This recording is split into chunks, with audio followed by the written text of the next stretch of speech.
Halo semua, Assalamualaikum warahmatullahi wabarakatuh. Salam BK.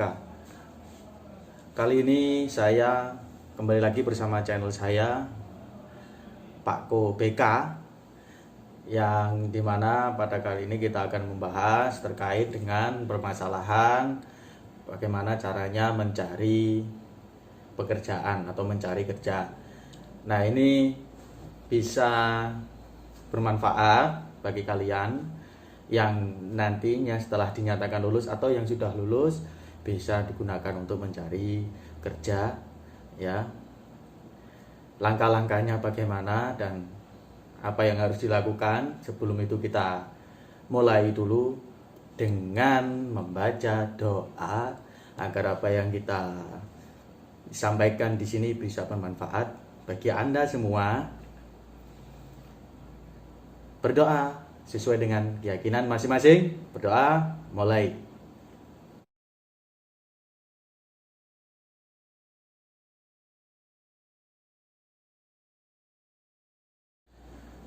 Berdoa selesai. Lanjut ke materi yang selanjutnya, yaitu mencari pekerjaan. Langkahnya bagaimana? Nah, yang perlu diperhatikan dalam mencari pekerjaan, di mana kita harus memiliki sebuah rencana, ya, memiliki sebuah planning. Yang planning itu nanti bisa menuntun kita untuk dapat sebuah pekerjaan. Nah, langkah menyusun planningnya bagaimana? Nah, yang perlu Anda perhatikan di sini yaitu planning ini harus sesuai dan memiliki rumus. Nah, rumusnya ini kita gunakan rumus SMART, ya. S M A R T, SMART. Nah, SMART itu terdiri dari apa aja? S-nya itu yaitu spesifik. S-nya spesifik. Nah, kenapa harus spesifik? Untuk mendapatkan atau membuat sebuah rencana, kita harus memiliki tujuan yang spesifik, yang jelas. Kita tuliskan, misalkan kita siapkan satu lembar kertas, di situ lembar perencanaan kita untuk masa depan. Kita tulis secara spesifik tujuan kita. Misalkan tujuan yang spesifik itu, misalkan saya ingin menjadi dokter sukses. Nah, saya ingin menjadi guru yang sukses. Ya, saya ingin menjadi pengusaha kuliner bakso sukses. Nah, di situ spesifik. Kalau yang tidak spesifik, yang umum itu biasanya saya ingin menjadi orang yang berguna. Nah, itu tidak spesifik. Karena kalimat berguna ini bisa bermacam-macam. Nah, atau saya ingin menjadi orang sukses. Nah, itu juga kurang spesifik. Jadi, buatlah tujuan-tujuan untuk masa depan yang spesifik. Ya. Kemudian selanjutnya setelah spesifik atau S, yaitu measurable. Tujuan atau target yang ingin dicapai itu seharusnya bisa diukur. Nah, bisa diukur dengan ukuran yang jelas. Kenapa kok bisa diukur? Karena kita memiliki keterbatasan-keterbatasan dari kemampuan kita, sehingga yang kita inginkan, yang akan kita capai itu harus sesuai dengan apa yang menjadi batasan kita tadi. Nah, bisa diukur dengan contoh memperbaiki atau merenovasi rumah orang tua. Nah, misalkan kita punya tujuan memperbaiki atau merenovasi rumah orang tua kita, itu kan bisa diukur, ya. Jadi kita bisa jelas. Atau contoh yang lain, measurable itu misalkan kita ingin membeli rumah sendiri. Nah, bisa diukur, ya. Yang tidak bisa diukur, saya ingin membahagiakan orang tua. Nah, membahagiakan ini kan tidak bisa diukur. Kan banyak cara membahagiakan, tapi yang bisa diukur itu ada rinciannya gitu loh. Maksudnya ada ukuran-ukuran yang jelas. Saya ingin membeli mobil Panther. Nah, itu bisa diukur, ya. saya ingin membeli sepeda motor, mungkin sepeda motor Beat, Vario, nah itu bisa diukur. Jadi M-nya jelas measurable atau bisa diukur. Kemudian A-nya achievement. Maksud saya achievable, ya, keliru. Achievable. Achievable yaitu tujuan atau target yang ditetapkan harusnya sesuatu yang bisa diraih. Jadi bisa diraih. Ya. Hindari tujuan yang tidak realistis. Jadi tidak nyata, tidak realistis. Yang dapat menimbulkan keputusasaan. Gitu loh. Nah, jangan menetapkan tujuan yang terlalu mudah sehingga tidak ada tantangan. Nah, contohnya seperti apa yang bisa diraih itu ya? Contoh ya, ingin menjadi bupati atau ingin menjadi pegawai karyawan di pabrik A, ingin menjadi wakasek, itu bisa diraih. Ya, jadi ditentukan mulai atas. Kalau misalkan kepingin masuk di dunia PNS, ya nanti tujuannya apa ditulis,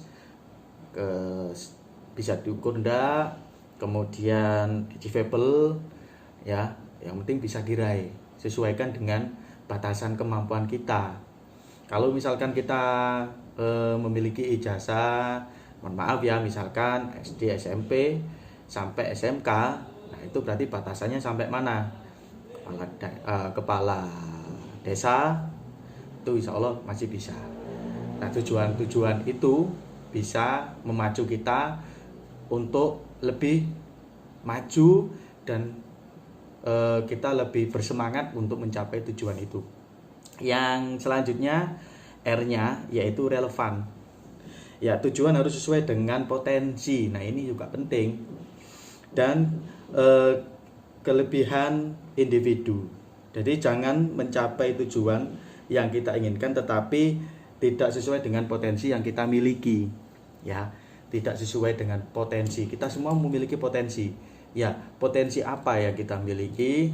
Nah, itu nanti ada cara untuk kita menggali. Ya, kalau kalian masih SMK, SMA, masih sekolah, SMP, nah itu bisa meminta bantuan ke guru BK atau berkunjung ke layanan-layanan psikologi yang lain yang ada di luar sekolah atau di luar rumah. Kalau situasi yang seperti ini mungkin kita masih bisa menggunakan fasilitas online ya untuk menggali potensi-potensi yang kita miliki, atau Anda bisa menggali sendiri kira-kira apa sih potensi saya. Nah itu ya. Nah, tujuan yang relevan itu biasanya saya ingin menjadi arsitek. Contohnya ini ya. Karena sangat suka dan mahir menggambar. Itu relevan. Ya. Karena Anda suka gambar, jadi Anda bisa menjadi arsitek. Relevan sekali. Yang tidak relevan, saya ingin menjadi ahli kimia meski tidak suka kimia. Nah, ini tidak relevan. Paham nggak? Jadi relevan, sesuai dengan potensi yang kita miliki. Yang terakhir yaitu tidak punya jam ini, timely ya. Sayangnya saya tidak punya jam. Timely. Jadi tujuan yang baik harus memiliki batasan waktu yang jelas dan kapan target harus diraih. Bagaimana jadwal dan tahapan untuk meraihnya. Ya. Jadi kalau misalkan Anda membuat sebuah perencanaan itu harus ada waktu yang jelas. Kapan Anda bisa meraih itu dan Anda kapan bisa menuntaskan. Kalau misalkan ada yang belum teraih, berarti bisa koreksi apa yang menjadi kekurangan. Nah, kemudian untuk misalkan timely ini contohnya di usia 23 saya sudah bekerja. Usia 25 saya sudah menikah. Nah itu. Jadi timely itu pentingnya di situ. Di mana kita dengan adanya timely ya, waktu yang jelas itu nantinya kita bisa berpacu untuk mendapatkan itu tadi. tujuan tadi. Jadi 23 saya sudah harus kerja, 25 saya harus menikah. Andaikan lulusnya 25, jadi timeline-nya bisa diperpanjang. Misalkan umur 27 saya harus dapat pekerjaan. Kemudian 28 saya menikah. 30 saya harus punya rumah. 35 sampai seterusnya. Nah, itu kamu buat sebuah perencanaan ya, namanya kita manusia bisa berencana. Nanti selebihnya Allah yang sudah menentukan atau Tuhan menentukan. Yang pasti kita berhak untuk berencana, dan itu lebih baik daripada tidak memiliki rencana apapun. Kebanyakan orang-orang yang dikatakan sukses itu biasanya memiliki rencana-rencana yang mereka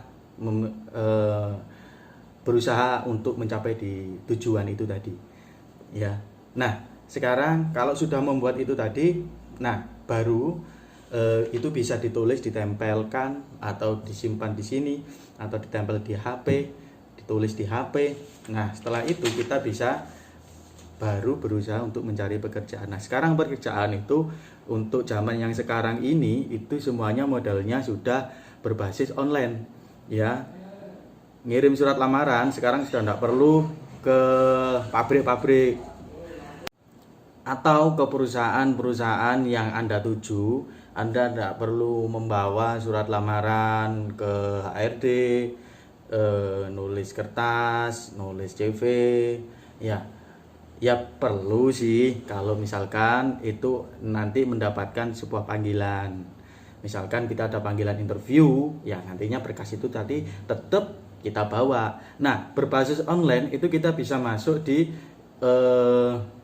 website yang memang menyediakan dan bekerja sama dengan perusahaan-perusahaan yang membutuhkan. Nah, sekarang ini, zaman sekarang ini banyak sekali siswa-siswa itu memilih bekerjanya di dekat areal domisili atau rumahnya. Hal ini kemudian menimbulkan bahwasanya mencari pekerjaan itu susah ya ternyata, karena mereka hanya menginginkan dekat dengan rumah ya, dekat dengan rumah, gajinya juga banyak, ke UMR, jadi karyawan. Nah, kemudian pekerjaannya juga ringan. Nah, itu yang menjadi apa istilahnya kelemahan anak-anak di generasi yang milenial atau generasi Z ini. Nah, maka dari itu kita harus berpikir luas bahwasanya mencari pekerjaan itu di mana potensi kita dibutuhkan di sebuah perusahaan. Apabila di situ membutuhkan, ya kita siap. Nanti kalau misalkan kita siap, kita melamar, kemudian dapat interview, mengikuti kegiatan penerimaan ya, wawancara, tes psikologi dan lain-lain, apa itu dinyatakan diterima, ya berarti kita sudah ditakdirkan di sana. Tinggal bagaimana kita bisa kerasan enggak di situ dan usahakan jika sudah mendapatkan pekerjaan, ya apapun permasalahan yang ada di situ Anda harus bisa menyelesaikan, dan nantinya akan kita beri sebuah tips bagaimana caranya kita bisa siap untuk bekerja. Nah, kita bisa buka google.com ya, di situ tulis untuk mencari pekerjaan. Nah, di situ ada web-web yang menyediakan ya seperti Job ID atau Indeed dan masih banyak lagi ya. Nah, kita bisa buka akunnya, daftar, kemudian kita bisa browsing ya sesuai dengan ijazah yang kita miliki di kota seluruh Indonesia bisa. Dan nantinya apabila ada lowongan, kita ada panggilan dari perusahaan yang merespon, nanti kita akan ditelepon atau dihubungi atau diberikan WhatsApp, dan itu kita diberikan tanggal kapan kita harus mendatangi sebuah kantor tersebut, menemui bapak siapa, jam berapa, bapak atau bu HRD-nya, jam berapa, mengenakan apa yang perlu dibawa, itu sudah jelas ya,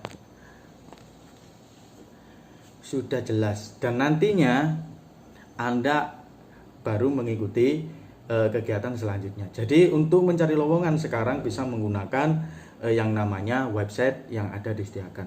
Dan yang kedua, Anda bisa memanfaatkan yang biasanya disediakan oleh Disnaker, yaitu job fair. Di berbagai kota itu ada biasanya job fair. Nah, itu kita bisa manfaatkan itu.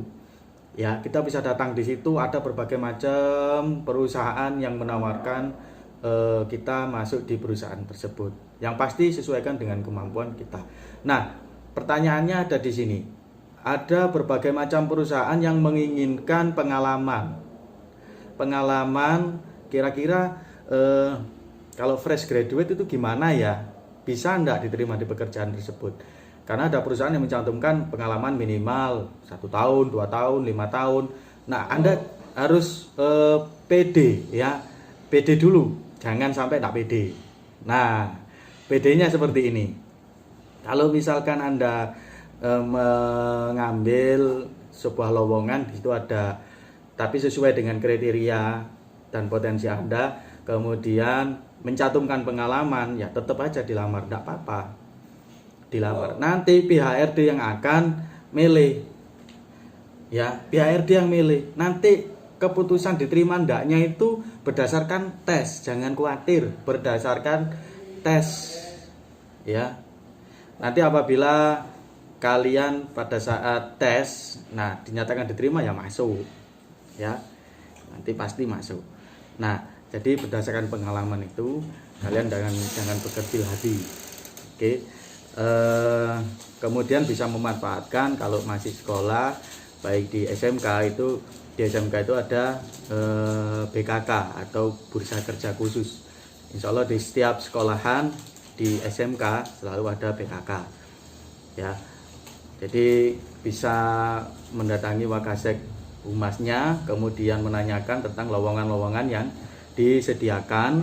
Di situ nanti Anda bisa mendata ya, kalau memang ada lowongan yang masuk ke sekolahan, bisa masuk mendaftarkan di situ, untuk berkas-berkasnya bisa disiapkan. Jadi untuk mencari lowongan pekerjaan, jadi sekarang itu banyak caranya, dan yang pasti yang tadi jangan lupa perencanaannya, planningnya disiapkan dengan baik dan betul ya, menggunakan rumus SMART tadi, rumus SMART ya, spesifik ya, kemudian M-nya measurable, kemudian achievable, kemudian R-nya